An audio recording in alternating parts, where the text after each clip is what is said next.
Welcome back ناظرین، conversation ہماری جاری ہے مگر یہاں پر ہمارے پاس چند سوالات ہیں، آئیے پہلے وہ دیکھتے ہیں۔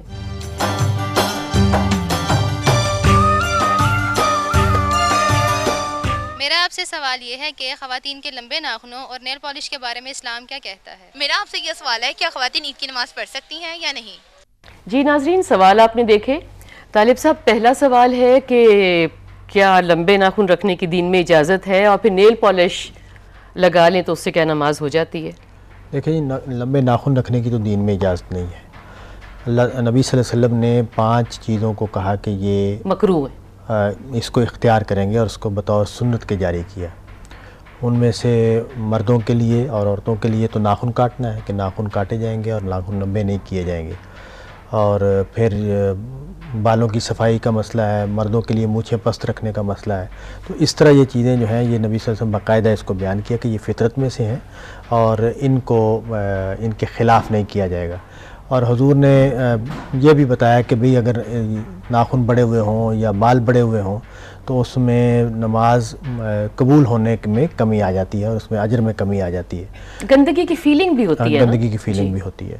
تو نبی صلی اللہ علیہ وسلم کے ان واضح ارشادات کی روشنی میں ہم کہہ سکتے ہیں کہ یہ چونکہ انسانی فطرت کے خلاف ہے، یہ دونوں 4-5 چیزیں جو ہیں فطرت کے سے انحراف کی مثالیں ہیں، تو اس کو نہیں کرنا چاہیے۔ اور اس میں کچھ وقت کے لیے تو ظاہر بڑھتے ہیں روزانہ ناخن، تو کچھ وقت کے بعد کنوینینٹ ہو تو ہفتے بعد کاٹ لیں، 15 دن بعد کاٹ لیں۔ اصل میں ہوتا یہ ہے کہ اب چھوٹے بچے ہیں گھر میں، یا پکاتے خود ہیں یا گارڈننگ کرتے ہیں، کچھ بھی کرتے ہیں، تو جتنی بھی صفائی کریں، میں بہت کانشیس ہوں، ذرا سے بھی بڑھ جاتے ہیں ناخن، مگر پھر بھی دماغ میں رہتا ہے کہ اللہ نہ کرے کوئی چیز اگر رہ جائے تو پھر آپ کا وضو تو نہ ہوا نا۔ طہارت بھی اس میں مسئلہ ہے اور حیات بھی مسئلہ ہے، دونوں چیزیں ہیں، یعنی طہارت بھی ہے اور یہ جو شکل بنتی ہے ناخن، درندگی کی فیلنگ کئی دفعہ آپ دیکھیں کہ آ جاتی ہے، ڈارک کلرز ہم لگا لیتے ہیں یا کچھ بھی، تو یہ دونوں چیزیں جو ہیں اس میں معلوم ہوتا ہے کہ پیش نظر ہے کہ انسانی فطرت کے بھی خلاف ہے یہ، اور طہارت کا جو جذبہ ہے انسان کا اس کے بھی خلاف ہے۔ تو اس کو بڑھانے کی اجازت نہیں دی گئی، اور اس میں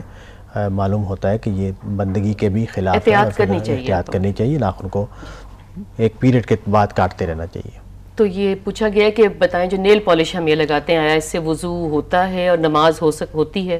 دیکھیں اس میں دونوں طرح کی آراء ہیں علماء کی۔ بعض علماء کہتے ہیں کہ نہیں، نیل پالش اگر لگی ہوئی تو وضو نہیں ہوتا، اگر وضو کر کے لگا لیں۔ ہاں، تو اس میں یہ احتیاط یہ کہی جاتی ہے کہ وضو کر کے لگا لیں اور اس کے بعد وضو کرتے رہیں تو نماز ہو جائے گی۔ میرا رجحان اسی طرف ہے۔ جی، اگلا سوال تھا کہ عورتوں کے لیے کیا حکم ہے عید کی نماز کے لیے؟ آیا فرض ہے عورتوں کو پڑھنی چاہیے ضرور؟ دیکھیں جی، عید کی نماز نبی صلی اللہ علیہ وسلم کا جاری کردہ دین ہے، اور اس میں نبی صلی اللہ علیہ وسلم کے زمانے میں تو عورتوں کو خاص طور پر تاکید کی کہ ان عید کی نماز میں موجود ہوں، حاضر ہوں، اور حضور کے روایات میں آتا ہے کہ حضور نے ایک موقع پر الگ ان کے پاس جا کے تقریر بھی کی، اور ان کو جی، تو اس سے معلوم ہوتا ہے کہ عید کی نماز جو ہے وہ دین میں جاری کردہ ایک عبادت ہے۔ عید کی نماز لوگوں کو پڑھنی چاہیے، یہ اس میں حاضر ہونا چاہیے، اور خواتین کو بھی اس میں حاضر ہونا چاہیے۔ ایک روایت میں نے یہ بھی پڑھی تھی کہ حضور پاک نے کہا، اتنا مطلب سٹریس کیا کہ عید کی نماز پہ عورتوں کو مسجد جانا چاہیے کہ جن عورتوں نے نماز نہیں بھی پڑھنی وہ باہر بیٹھیں اور وہ سنیں جی عید پہ ذکر جو ہو رہا ہے، جو خطبہ ہو رہا ہے۔ بالکل روایات میں یہ بات آتی ہے کہ لوگوں نے، عورتوں نے پوچھا جی ہم تو نماز پڑھنے کی حالت میں نہیں ہے، تو حضور نے کہا کہ پھر بھی آؤ اور بیٹھ کے بات سنو۔ اور جی بڑی آسانی اس بات کی ہے کہ ہمارے بچے خیر تیار ہو کے، چھوٹی بچیاں اور لڑکے اسپیشلی باپ کے ساتھ تو چلے جاتے ہیں، مگر ماں کے ساتھ وہ زیادہ خوشی سے جاتے ہیں۔ بالکل، ایک یہ بھی آسانی ہے، اور پھر ایک اچھا ذکر ہو رہا ہے، ایک ملاقات کا ٹائم ہے کہ جب آپ ایز اے فیملی کہیں جاتے ہیں تو ملاقات بھی زیادہ ہوتی ہے، تو اس کو زندگی میں سے ہم نے نکال ہی دیا تھا، مگر اب پچھلے 7-8 سال سے میں دیکھ رہی ہوں کہ بہت پھر رجحان اس طرف ہو گیا ہے۔ اب عورتیں آتی ہیں، پہلے کراچی میں بہت، کئی جگہوں پر اب اہتمام بھی ہونے لگ گیا، یہاں بھی بہت ہونے لگ گیا ہے۔ پھر تھوڑا سا وہ کوئی مٹھائی یا کچھ وہ بھی رکھا ہوا ہوتا ہے، پھر ایک عید ملن ٹائپ کا ہو جاتا ہے، اور مطلب ہے کہ لگتا ہے کہ بڑا اس سے فنکشن سے ایک بڑا خوشی سے ایک دن شروع ہوا۔ تو بنیادی بات یہ ہے کہ اگر سوال کیا گیا بھی عورتوں کے لیے اس نماز کی کیا حیثیت ہے، تو وہی جو مردوں کے لیے، عورتوں کو بھی اس نماز میں آنا چاہیے، مردوں کو بھی اس میں آنا چاہیے، اور یہ نبی صلی اللہ علیہ وسلم کا جاری کردہ دین ہے۔ حضور نے یہ رائج کیا ہے کہ عید کا آغاز ہم ایک نماز سے کریں گے، تو اس نماز میں سب مسلمانوں کو شریک ہونا چاہیے۔